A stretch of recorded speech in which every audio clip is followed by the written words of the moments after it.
Si In lah sadar, si In nggak jahit lah, si In minta ampun sama tim Gagak Hitam. Indra Septiarman, pembunuh gadis penjual gorengan, minta ampun, ngaku sudah sadar. Indra Septiarman alias IS, tersangka utama kasus pembunuhan Nia Kurniasari gadis penjual gorengan, mengaku sudah sadar.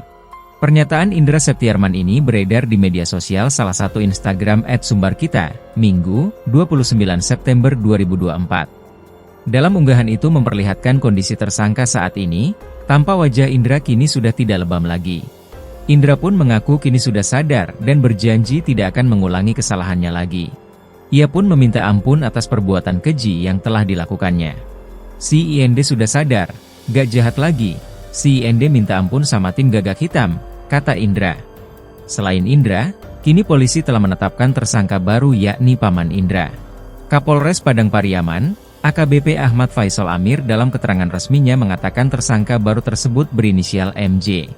Statusnya adalah mamak atau paman dari tersangka Indra Septiarman. MJ terjerat pasal 221 KUHP atas dasar menghalangi atau merintangi penyidikan saat pihak kepolisian hendak menangkap Indra Septiarman.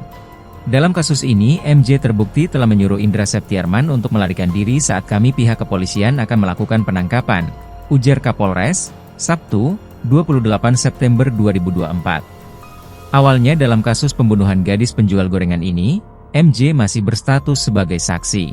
Setelah dilakukan penyidikan, melalui keterangan MJ dan Indra Septiarman dan saksi lain, pihak kepolisian menetapkan MJ sebagai tersangka.